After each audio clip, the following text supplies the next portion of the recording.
You know you should be marketing your business, but as a small business owner, you're probably already wearing a lot of different hats. And adding marketing to your never ending list of to do items can feel very overwhelming. It can be a rabbit hole that you get sucked into again and again. The solution? Stay tuned. Hello and welcome to another episode of Digital Marketing Made Simple. I'm your host, Jennie Lyon, and today I'm really excited to discuss how to start working with a digital marketing virtual assistant to grow your business. Let's jump into it. So many of my clients will tell me how much time they spend falling down different rabbit holes looking for particular marketing help. So they'll Google it. The next thing you know, half a day is gone. So I had a recent call with a client who was telling me about a situation just like that, where she had a task that she was trying to complete. She wasn't sure how to do it. She Googled it. She said she spent 3 hours trying to figure out how to do it. And then it dawned on her to just ask me to do it. And she sent it over. I had it done 15 minutes later, sent it back to her. She was like, darn it, I have to remember to utilize you as a resource. So I say all of this because you don't have to do everything by yourself in your business. In fact, as a small business owner, you should really be focusing on that one thing that only you can do and let your team or your virtual assistant or someone else handle everything else.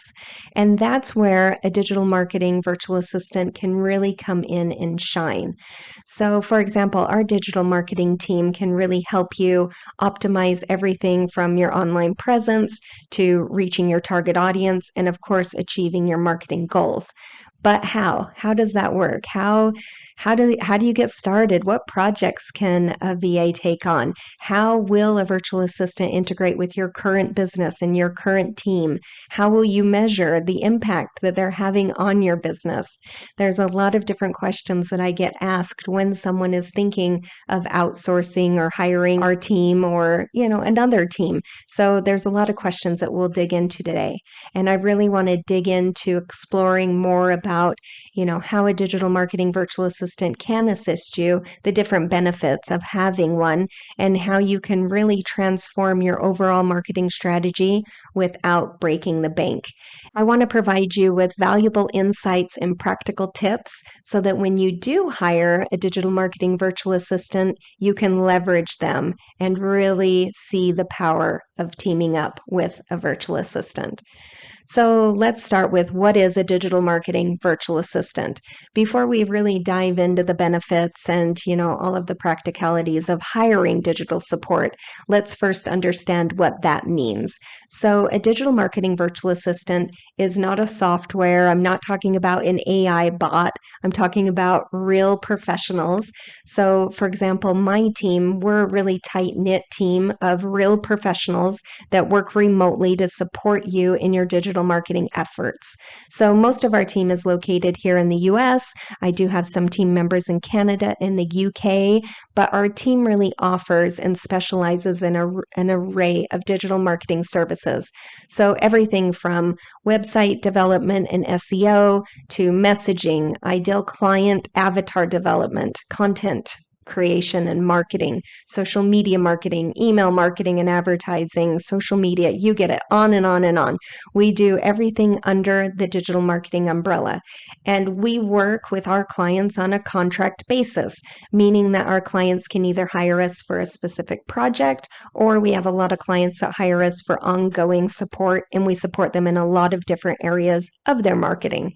And this flexibility makes us a very cost-effective solution for businesses of all sizes. So we have clients that are just starting out and really small, all the way up to Fortune 500 companies. So we can really create a strategy that will work for your business regardless of its size or your budget. So the next question is, how do I start working with a digital marketing virtual assistant?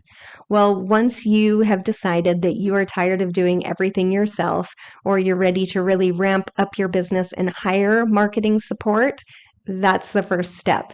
Now what? Where do you go from here? Which projects make the most sense to hand off to a team?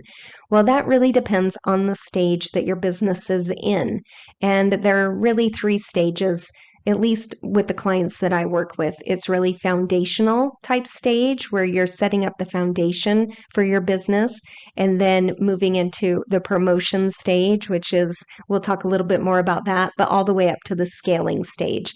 And if you're not quite certain where you fall, we do have a quiz. So you can check it out at jennylyon.com/quiz just to find out which stage you're in. And then, of course, we provide you with more resources to help you not only nail the stage that you're in, but level up to that next stage.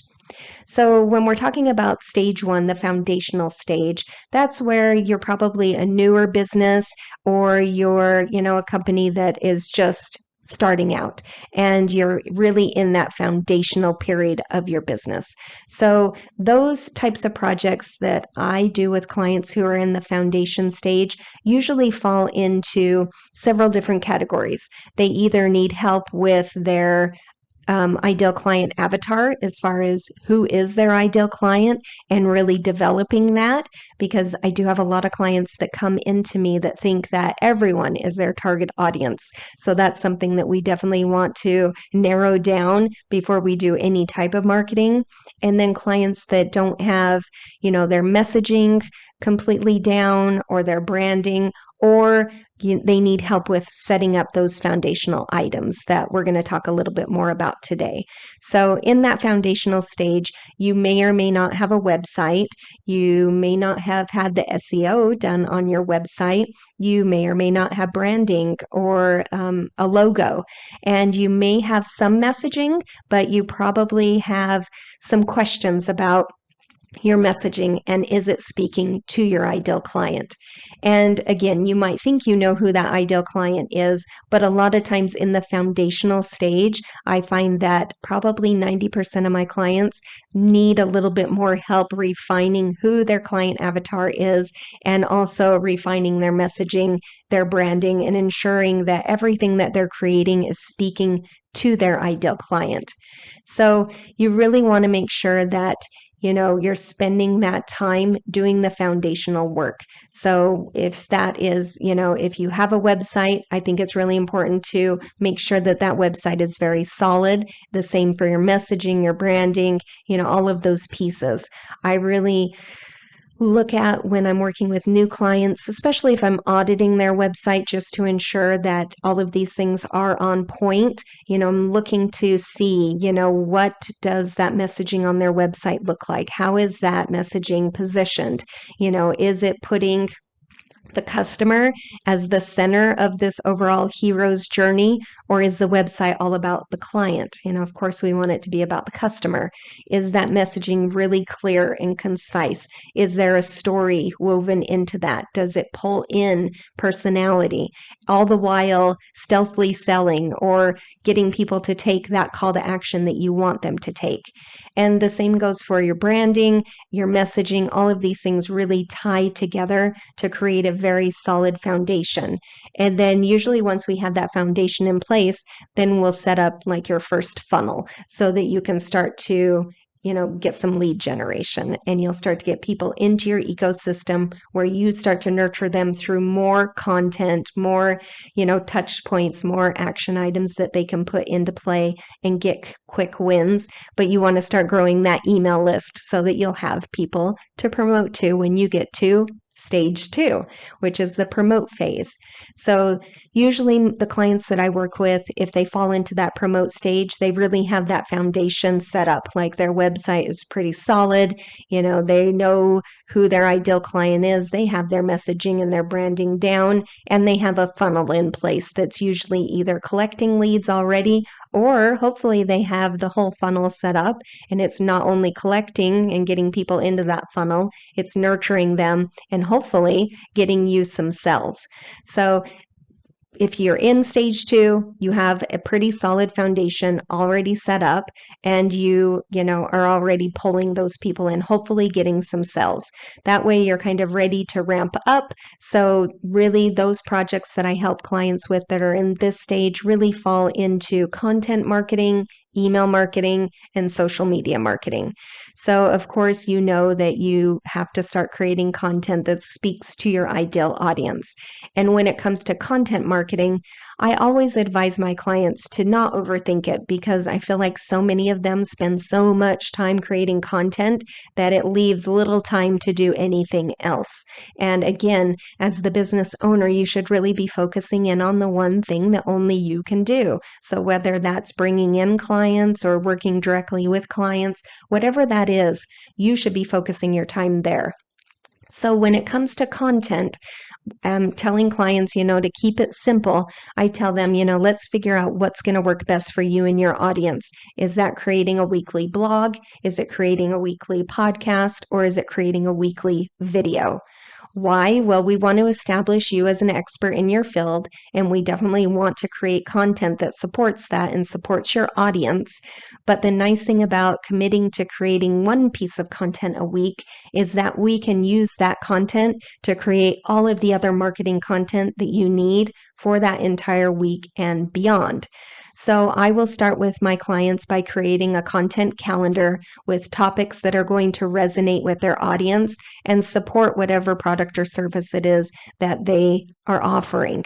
So we begin to plug in the lead magnet that they have into their content to start getting more people into that email list.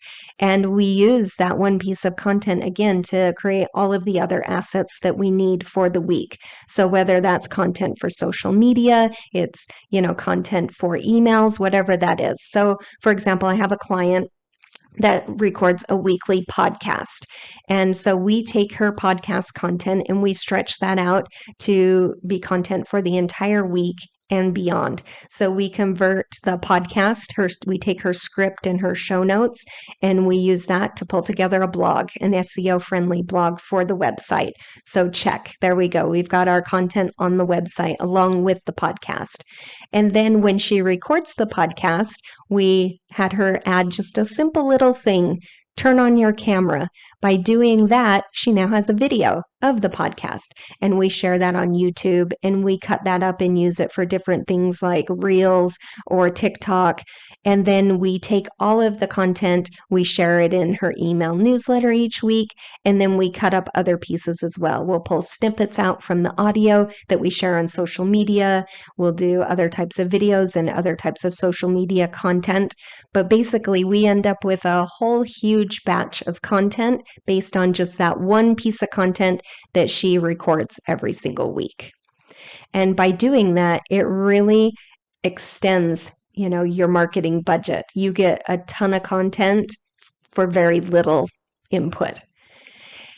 The next stage is the scale stage. So this is for clients where they will definitely have a solid foundation in place. They're already promoting their services and they're seeing success there. A lot of them will have multiple freebies or lead magnets that are based on usually different client avatars, because most clients have different types of client avatars for their business, but they have different funnels set up for that as well.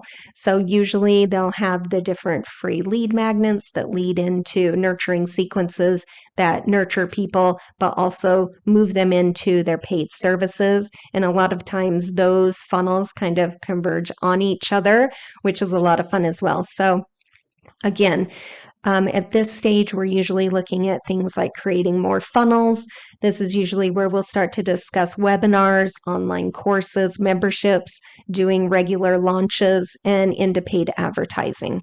So this is where we really start by taking a deep look at the business and the marketing that's already being done to see what's doing well. We kind of want to spin off from there. And of course, if we see things that are being done that aren't necessary, then we want to stop doing those and really push all of our marketing budget towards the things that are going to work. So for example, I have a client who has an excellent foundation in her website and her SEO. Her website has very tight messaging and branding, and she has 3 different lead magnets, for the 3 different types of clients that she works with. And we're continually adding more and more people to those segments within her email list and have those funnels in place to nurture those leads. And those funnels all filter in to her paid services.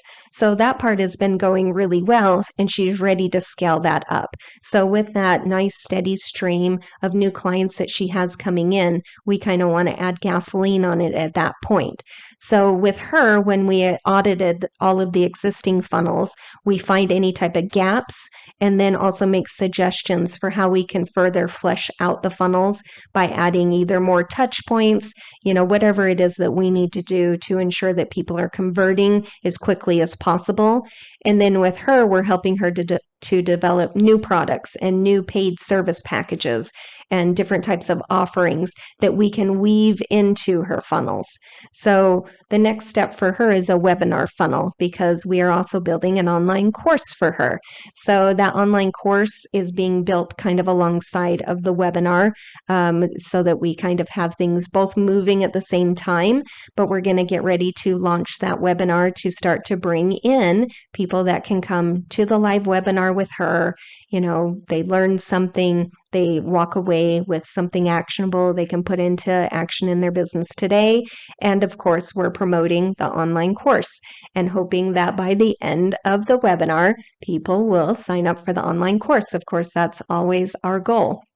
So right now we are creating all of that type of content, and we're starting to do paid and organic social media and, warming up the audience even further via email. So we're doing all of these things to really put this next piece in place so that she can have this set up as a quarterly launch strategy for her. And once we kind of have that nice amount of prospects coming in and they're converting for her, then we're going to start looking into our next steps. We're kind of mapping that out now, looking to the future to build a membership for her business. So there's a lot of different directions that we can go when we're going through these different 3 stages, but I just wanted to give you, kind of some samples so you could kind of visualize what that could look like. So next up are some tips for selecting the right person if you're hiring a digital marketing virtual assistant, or the right team if you hire a team like ours. So once you've kind of identified what stage you're in, what type of needs that you think you have, then you can start that hiring process. So if you decide to go with us, hooray, we don't have to do all of these different things, because I usually will kind of lead my clients through all of this information. But if you decide that you want to hire yourself, then here's some tips to get you started. So first up, I always look for relevant experience. So a virtual assistant with experience in, for me, digital marketing would be incredible, because then they can hit the ground running. But you have to be careful. I've done a ton of interviews in my day, and a lot of people will say that they can do what you're looking for, but once you start working with them, they may or may not. And I hear this from clients a lot too, where they'll hire someone and then they realize this person really doesn't know what they're doing, and it just kind of sets you back. So make sure that you're asking a lot of questions. Make sure that you're asking to see samples of their work, maybe have them do a sample project, something like that, so you can see that they can actually do what you need. Next up is to check their communication skills. So effective communication is huge, and it's really critical when you're working with someone in a remote capacity. So I have tricks for ensuring that anyone I hire will have excellent communication before I even hire them. So when I put out a job listing, I will hide a keyword in the text, and then I'll ask them to include it in the subject line when they apply. So as soon as I put up a job listing, I usually will get flooded with people who are reaching out that are interested, but I kid you not that I would say maybe only 10% of them will have the keyword in the subject line, and that is because they did not read the job description at all. They just saw that I'm hiring and they reach out. So I scan our inbox where all of those applications come in, and if I don't see that keyword, I just delete them. I immediately delete them, because in my business, especially, communication is key and it's very important to me. So, I keep an eye on that. Another thing I do is I will reply to anyone that seems like they may be a good candidate with further questions, or maybe a little a little task within the email. Mostly I'm just looking to see how quickly do they reply and, how thorough are their replies. So again, if I don't hear from them in a timely manner, I delete them and I move on to the next. I'm really looking for people who will act quickly and respond quickly and communicate quickly. And if that isn't their speed, that's fine, but that's what I'm looking for. Next up is to ask for references. So anyone reputable should be able to provide you some sort of reference.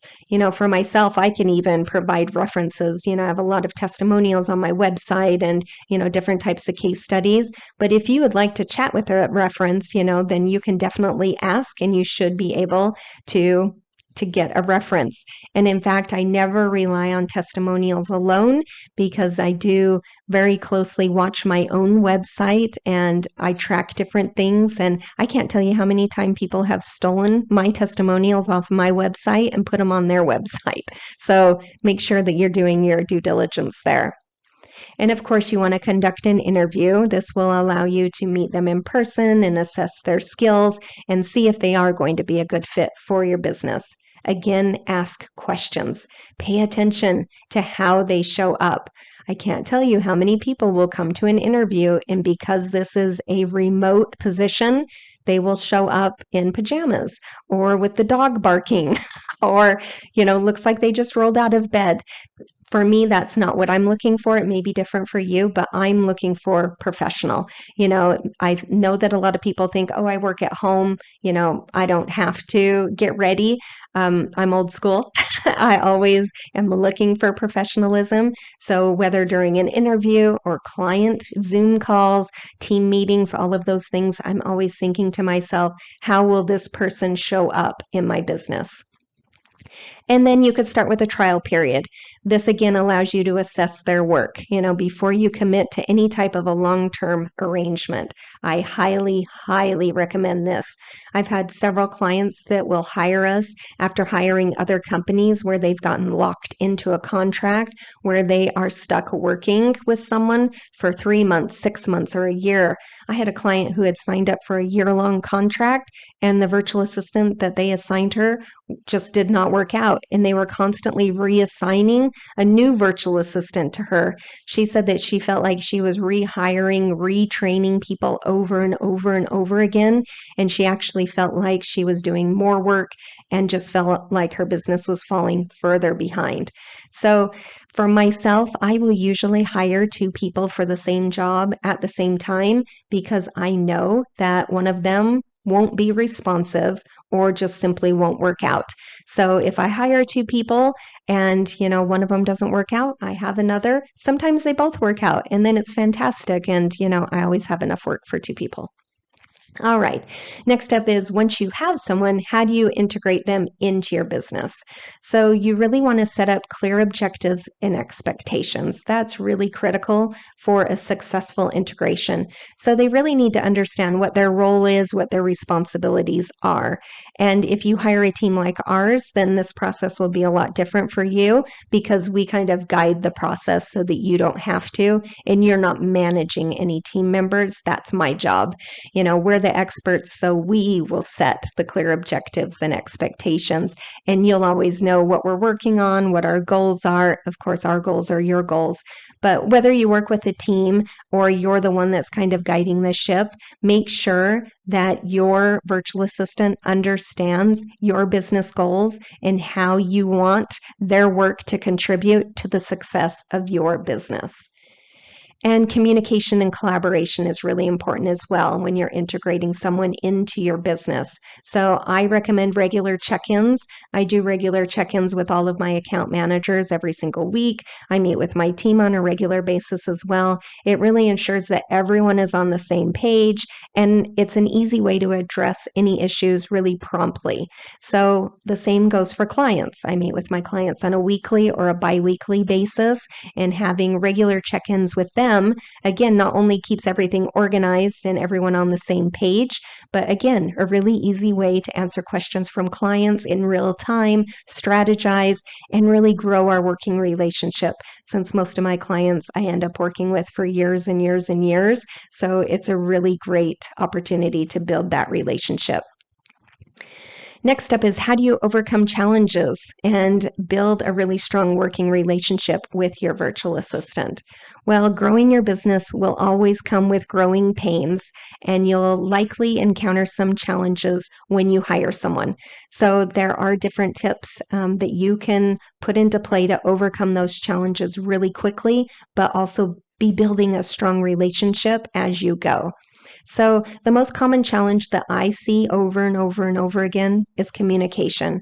Since virtual assistants do work remotely, you will find that there will be issues with time zones or language barriers or simple miscommunication because everything's online. So, again, for me, it's really essential to establish clear communication channels and regular check ins. So, for my team, we use Slack for all of our team communication. It's an excellent way for me to check in on all of my team members, see how they're doing, how's the work coming along. I can get real updates. I can, jump in and ask questions. And then we also use a project management system where we map out every single project that we're working on and everything's outlined. This keeps the project communication all in one place. It ensures that everyone who works on the project understands exactly what the project is, what the goals are, who's working on what, and when.